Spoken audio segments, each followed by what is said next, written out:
Wellness Warriors, I'm opening a can of worms today. I'm going to stir the pot. Do I eat junk food? It's a question that I get all the time. Do I have cheat meals? Do I eat off plan? How often do I eat junk food? Is a question that implies that everyone does it, right? Do I allow myself to have fun after asking me if I've eaten junk food? That implies you can't have fun without eating junk food. So let's get this started by me pointing out the fact that I love having fun. If I'm not working or making videos, what am I doing? I'm riding one of my toys, or I'm snowboarding, or I'm doing fun things. I'm climbing. I love having fun, right? But the first thing we need to clarify here today is that food is not for fun.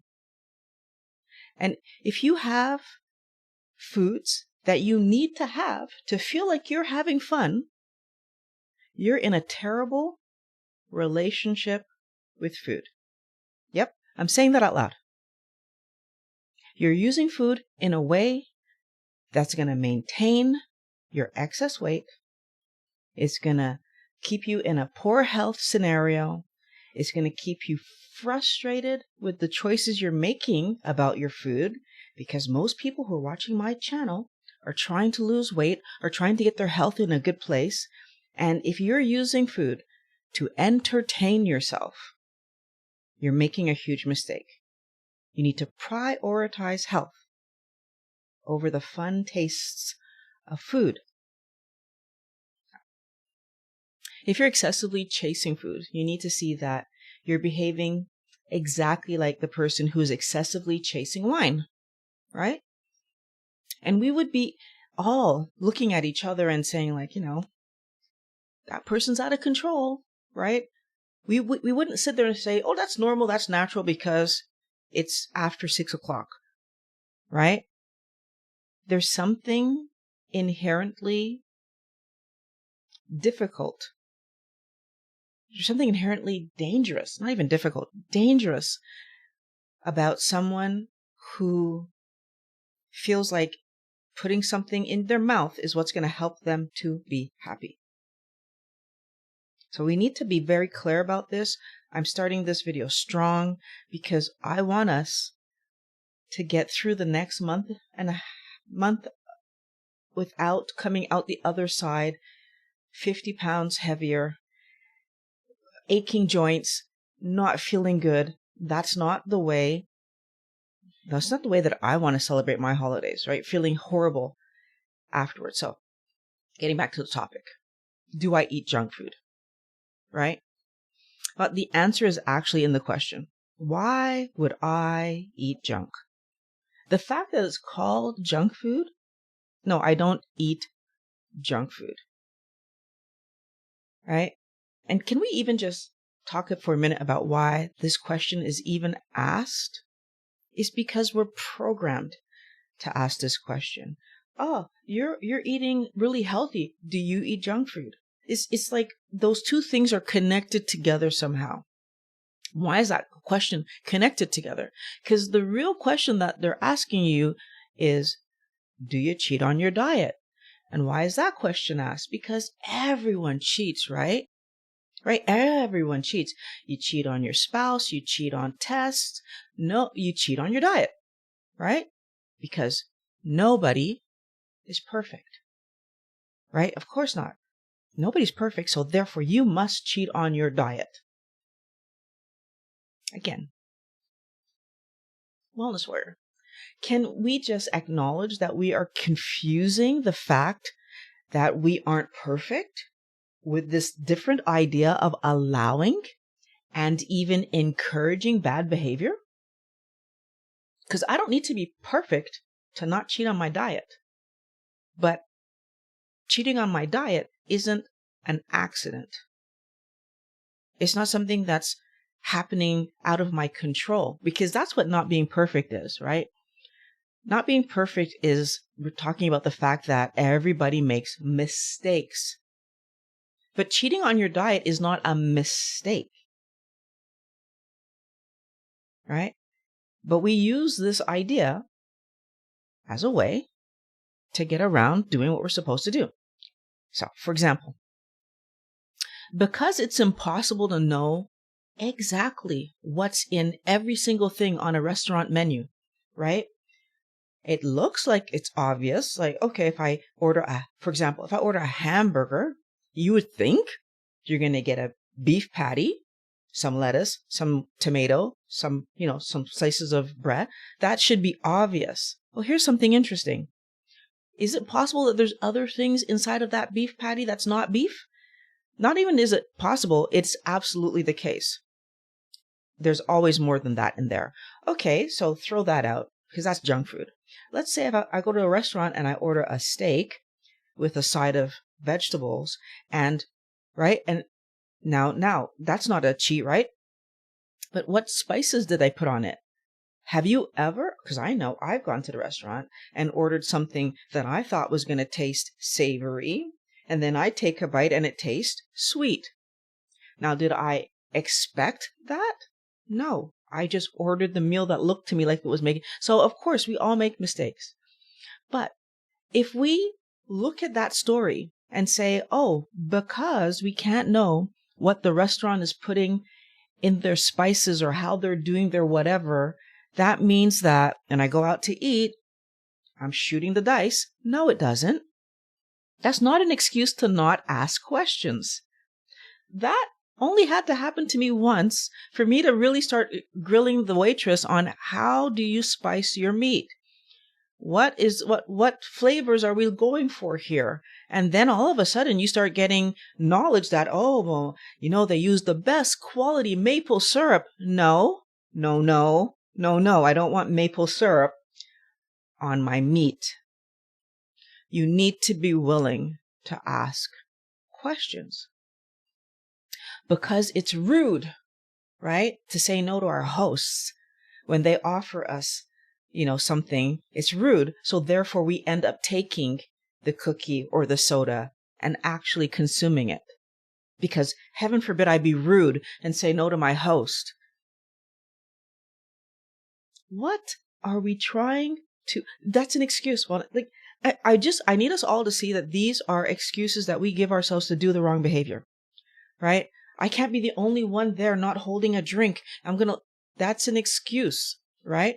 What if you had a drinking problem and someone offers you a glass of wine? Are you going to take that glass of wine because, oh, it's rude, or because, oh, I don't want to not look like everybody else? Or are you going to be like, you know what? No, I don't do that anymore. It's frustrating to me because these excuses cause us to harm our health when the reason that we're doing any of this is because we're trying to improve our health. I want us to put the excuses down. And I get frustrated about this, especially because I've heard doctors, some of them keto, at least keto-focused doctors, the doctors that talk about the benefits of eating low carb and healthy keto carnivore lifestyles. I've heard those same doctors say things like they would eat an unhealthy food because their kid made it and they didn't want to hurt their kid's feelings. So their kid makes them cookies or brings them a bowl of ice cream or whatever the thing is that the kid is like, oh, here you go. Trying to be cute and good, right? Whatever. But you don't want to hurt the kid's feelings. Wellness warrior, that is a misguided idea. Here's why. First of all, if your kid made you a peanut butter sandwich and you're allergic, having anaphylactic reactions to peanut butter, are you eating the sandwich? No. Right away, you can see the right answer is to say no to the food, but thank you to the child, right? Let the child feel good. Oh my goodness, thank you, sweetheart. If the child is old enough, you'll explain to them, mommy can't eat peanut butter because I have allergies, but thank you so much for making me a meal. I appreciate that. And maybe I'll even take the kid back to the kitchen and show them what I can eat because I'm not going to eat the thing that's going to harm me. What we want to do, even when it's with our children, is model the right behavior for that child from day one. Because the flip side of the coin is you want the child to only eat what's healthy for them. And you're going to spend a lot of time teaching them what they're supposed to eat. But then you turn around and teach them, but you don't eat that if it's a special occasion, or but you don't eat that if everybody else isn't doing that, or but whatever wrong thing that we've created to give ourselves excuses so that we can eat off plan because everybody eats off. Stop it. We need to stop it. It's not true. So let's define junk food, right? Because I'm going to answer the question, does Violet eat junk food? That's the question in front of me. So let's define the question. Do I eat junk food? So junk food, cakes, cookies, chocolate, ice cream, chips, crackers, granola bars, fruit, or any other fun snack food. First of all, it's a fun snack food. So therefore, I don't snack. Part one of why I don't eat junk foods, or those junk foods that I just named there. I don't snack. Second of all, too high in sugar. Anything that is going to go past 20 grams of carbs, for myself, 18 grams of carbs, I'm not even going to touch because 18 is my max. So a granola bar, a piece of fruit, a cookie, probably one cookie, maybe a cookie and a half. All these things are going to be immediately putting me to my 18 grams of carb max. Anything that has little or no nutritional value, especially compared to a meal, I don't eat.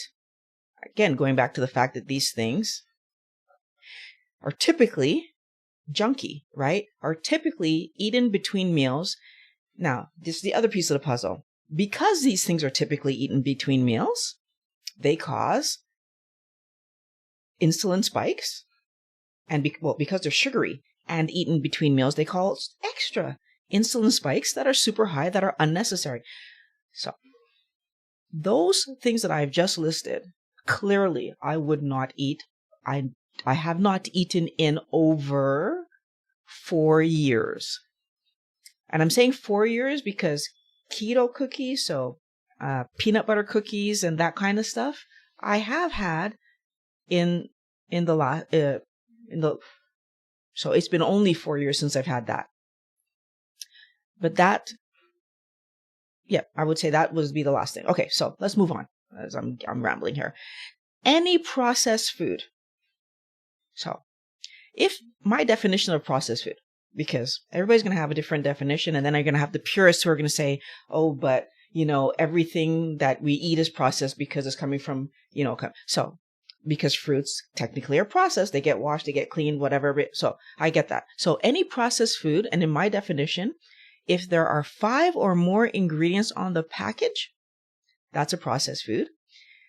And if of the 5 ingredients on the package, there's a word that I don't understand and can't pronounce and it looks chemically, that's still a processed food, even if there's 5 ingredients. So all bread, all pasta-based meals automatically become processed food. So I'm not eating that. And I would even go as far, so sometimes there's things that should be single ingredient foods that I will be an exception. For example, so the exception I'm thinking about is sometimes I will buy vegetables that are mixed vegetables, but they're only vegetables, right? There's no product I can see on it. So there might be 6 vegetables or 7 vegetables, 8, but if I can read every name of the vegetable, I'm still going to say that that's not considered processed food for me. Okay. So if it's a processed food, I don't eat it. Any healthy food that's high in sugar, I don't eat. This is where things like rice come into the story. 1 cup of rice is 48.4 grams of carb net. 1 glass of milk is 11.7 grams of carb-ish. So it can be, a little bit less, maybe like 10 up to, skim milk is 12. So, but I said, I just rounded, I did the average. Cashews, another, and any nuts, but my weakness is cashews, so I'm going to tell you about cashews, but any nuts that are higher in carb. And so here's where it gets tricky for me, Wellness Warrior, because my definition is interesting. An ounce of cashews is 8.4 grams of net carb. But here's what's frustrating to me. It might not be frustrating to you, but it's frustrating to me. That's a snack. So it's a little snack, 8.4 grams, which is just under half of what I'm allowed to have for the day. And to me, that's too high. Now, some other people might say, well, it's not too high, or I'm going to have it with my meal. To me, it's still too high. The other problem, though, with cashews falls into the thing where it causes me, Violet, to chase, because when I eat it, I can taste the sweet in them, and then that gets my cephalic, my brain response going. So, the other two I eliminated because there's no way I can keep them in my diet because they would push me over my daily carbs, right? So if I tried to have, now here's the thing, if I tried to have rice, well, rice can't even because it's 48. If I tried to have milk at 11.2, and even if I wanted that to be the only thing I was having, so am I just drinking a glass of milk? I don't see the value in that. And by the way, the purpose of milk is to gain weight. So if I'm trying to manage my weight, why would I be drinking milk? So it's a whole other conversation. There's also doctors that talk about the purpose of milk and why are adults drinking milk? Are we actually trying to gain weight? The logic isn't there.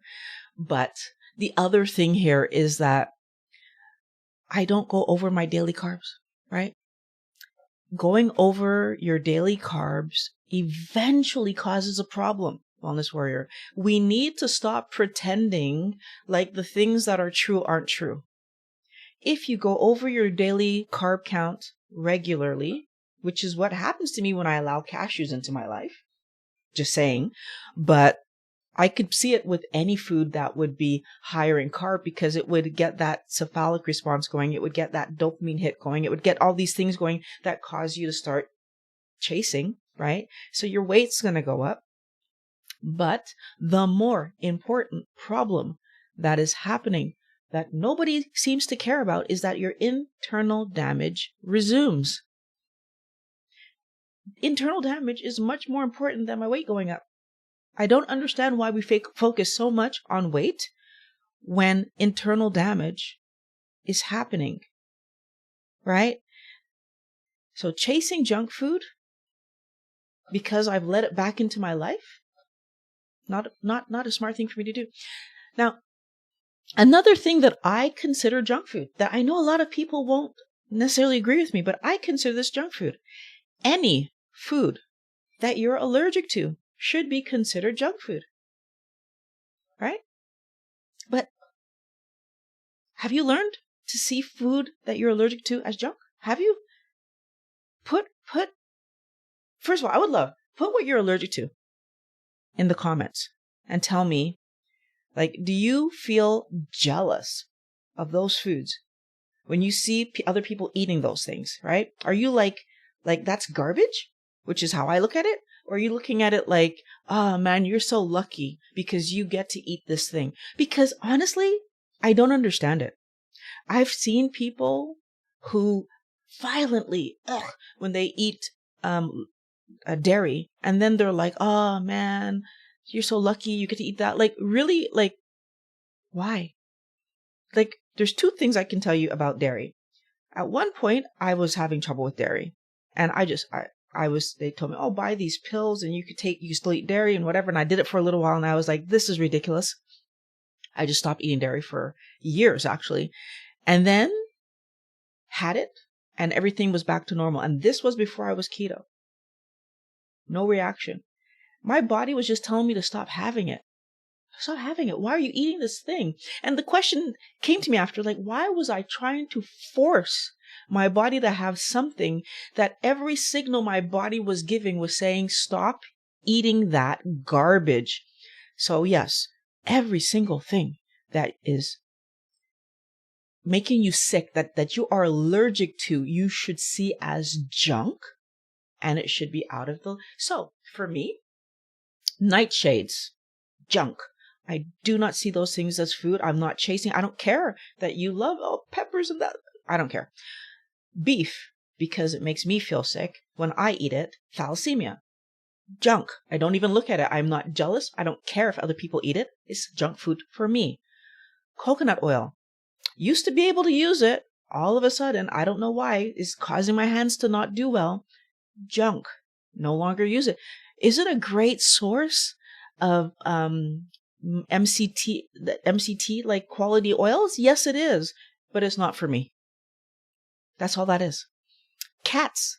I'm allergic to cats, and I know you don't eat them, but I just thought I would throw this one in because I just thought it was... I don't have cats at my house because of... Right? So, like, I'm not jealous of people who have cats. Anyways, side note. I'm not eating cats. Don't worry about it. So most importantly, Wellness Warrior, I want you to think about all of these things, these junk foods. If you are actually eating them, what does it really mean? It means you're cheating on your diet, which means you're cheating on who? You're cheating on yourself, man. You're the one who's gonna feel bad, gain weight, regret the whatever it was you ate. Why would I want to do that to myself? Right? So right away, do I cheat on my diet? Do I eat junk? No, I don't eat junk. Now, does that mean that I never make a mistake in my food? No, that doesn't mean that. Is it possible that I eat something at a restaurant, like I said, or at a friend's house, and like I think it's this and it's that? That, of course, can happen. Do I seek that out? No, I don't. But here's the other thing. Do I ever eat off plan? Oh, wait a minute. That's a different question. Do I ever eat off plan? Yes, I do. When I do it, is it accidental? Never. Never. So, when do I eat off plan? And what would I be eating if I ate off plan? And honestly, I had to think about this one. When was the last time I had something that wasn't on plan? And it was a few weeks ago, maybe a few months ago by this point. I can't remember. I'm going to get in trouble for this one. It was a few weeks ago. When Pat and I went out, we had a glass of wine. Yep, that was me eating off plan because alcohol is not going to do anything positive for my body. Now, is it enough to put me over and make me chase? No. Is it enough, right? But is there a small amount of damage that happens every time you drink alcohol? Yes. Am I aware of that? Yes. Did I have it? Yes. But Wellness Warrior, again, I don't ever eat anything that is going to cause me to chase or is going to put me over 100%. One glass of wine doesn't do either of those things for me, but it was one, and that was all. And why? Because my health is much more important than me overindulging in anything. I'm not going to do it. Right? This is all about doing what you said you were going to do. Right? And if you're struggling to do what you said you were going to do, you're going to be in trouble. Because if you're struggling to keep the promises that you made to yourself about how you're going to lose weight, get healthy, live healthier, live happier, enjoy your body, enjoy your life. If you're struggling to do those things consistently, you're not going to lose the weight. You're not going to eat on plan because you're going to be constantly chasing and off topic and off target and you're going to be upset with yourself also. And I don't want that for you, right? We're going into the holiday season and I want you to be on target, which means that you need to look at what foods are healthy to eat, and then eat them. And this is not just about the holidays. There's going to be birthdays. There's going to be all kinds of occasions where there's going to be food put in front of you that doesn't fall in line with what you promised yourself that you would do. Because you promised yourself that you would get healthy. You promised yourself that you would lose this weight. You promised yourself that you would be there, not only for your kids, but your grandkids or your nieces and nephews or the whoever's that are the little people that are coming up in the world that you wanted to be there for. You wanted to be able to be out having fun with your friends. You promised yourself stuff. Are you sticking to what you promised yourself? Now, if you're struggling to stick to that, I have a playlist on the screen. Is going to be at the end of the video and down in the description with 3 important things that you need to do to stick to your keto diet and eat on plan all the time. Because that's how you get healthy. Wellness warriors, I'm so happy that you took the time to have this conversation with me today. Let me rant a little bit about this crazy food thing that we're on. I want you all to be prepared for the holidays. So I want you to take everything that I spoke about today. If you need to, rewatch the beginning of the video and just solidify in your mind, what are you doing to make sure that you are going to eat on plan over the holidays? Because I'll tell you, the nicest feeling that you could ever have is getting through the holidays and you're still at the same weight, your body's feeling amazing, and you're ready to hit January 2024 with speed, that you are just ready for it. So let's do this. I'll talk to you guys again next week. Have a good day.